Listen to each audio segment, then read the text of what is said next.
Hi, I'm Jessica. And I'm Kira. And we are the Keepers of the Books. We're here today to share some of our favorite reads for this week. So, for this installment of Weekly Reads, we're going to start with Furthermore by Tehereh Mafi. This one is about Alice. She is very lacking in color in a world where color is an indicator of your magical abilities. When the day comes when they have to share their talent with the community, she's very worried because she feels she's going to fail miserably. In addition, her father went missing a while back. And then there's Oliver. Oliver wants to find her father as much or even more than Alice does. So together they embark on a journey to another land that is very foreign to Alice. The author paints this world in such vivid and descriptive ways that the reader is bound to be engaged and drawn into the story. It reminds me a lot of The Phantom Tollbooth by Norton Jester or The Last of the Really Great Whangdoodles by Julie Andrews Edwards. This story is beautifully done. The audiobook is narrated amazingly well. The characters' voices are all distinct. My first book is Mistakes That Worked, the World's Familiar Inventions and How They Came to Be. Jessica, did you know that 35% of the world's tea is made in China? Wow, that's quite a bit. Yeah. So this book has all sorts of fun facts related to different inventions. One in particular I enjoyed was popsicles. Did you know that it was invented when Frank Epperson left a stirring straw in his soda pop and water mixture when it was cold outside?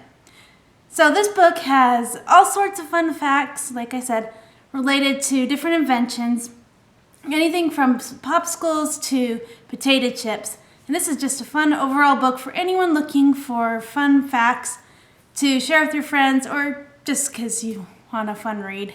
My second book is The Crowns Game by Evelyn, Skye. This one is about Vika. She is a Russian enchantress and she lives in a magical world. Well, since she's an enchantress, of course it's magical. But there's another enchanter too, and his name is Nikolai. Nikolai is an orphan, and he's friends with Pasha, who is the person who's next in line to be the Tsar. And the Crowns Game begins. The Tsar does this because there are two people who could be the enchanter. And there has to be a magical duel to the death to decide who's going to be the winner. Through the friendships and the relationships and the interaction of the characters, you find that both Pasha and Nikolai fall in love with Vika. And not necessarily in the same way, but it becomes even more heart-wrenching when everyone finds out that one of them must die. You have the ancient Russian mysticism and magics woven throughout the story, and the plot is very well done. And it's going to read for grades about 7 and up. There is very little language, but a little bit of sexual content. It is off page, and it's mostly about a lady who was impregnated. But there's not a whole lot more than that, so it's pretty mild. It reads a lot like The Egg and the Spoon by Gregory Maguire, and that one is for grade 7 up as well. And the Grisha trilogy, Bone and Shadows by Bardugo. A lot of people really liked that one, and I think you'll really like this one as well. And that one's going to read grade 7 and up for mature readers. 7th grade, maybe 8th grade and up. For younger readers, it's going to read a lot like The Door by the Staircase by Catherine Marsh.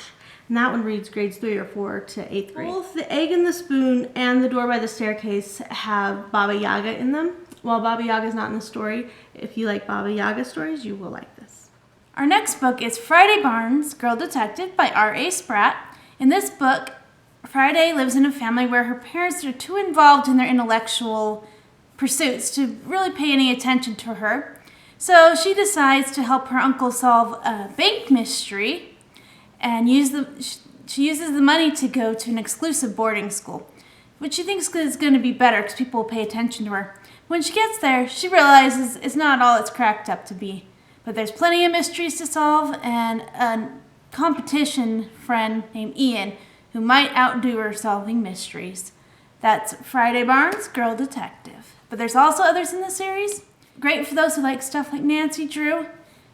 Grades 4 and up. My last book is Bad Blood by Jennifer Lynn Barnes. I'm not quite sure how to tell you about the exact plot about this book without ruining the entire Naturals series. This is book 4. It's the last book in the series. And for those of you who've been following it, I know that you were really waiting for this one to come out this week. So this is about Cassie in the FBI Naturals program. All of the teens in the program have a natural ability to solve crimes in some way or another. There's the human lie detector. There's the ones who just are really good at getting inside the murderer's mind and understanding why and what he's doing and profiling him. Cassie is a profiler. So this one, it's so good. You are completely engaged in the story. Even though it's book 4, you're even more drawn in than you were at the beginning. The Naturals, if you haven't read book 1, start at book 1. You cannot jump in later or you will be completely lost. And if I tell you too much about this one, it will be completely spoiled for the first 3 books. They build that much on each other. For those of you who have read Jennifer Lynn Barnes before, this is one of my favorite series by her. She has so many wonderful books, but this one is just amazing. So if you like NCIS, Bones, or any kind of those crime dramas, the Criminal Minds, you will love this series. And this one is for grades 7 and up. There's minimal language, but there is a lot of violence just because they are investigating murders and they can be descriptive. My last one is The Fantastic Frame by Lynn Oliver. This is book 3 in this series, but you can read them out of order. In this book, Tiger and Luna have the ability at 4 o'clock every day to travel through photographs and paintings. But if they don't get out by 5 o'clock, they're stuck. And they've been hired by their neighbor whose son went missing 50 years ago in one of the paintings.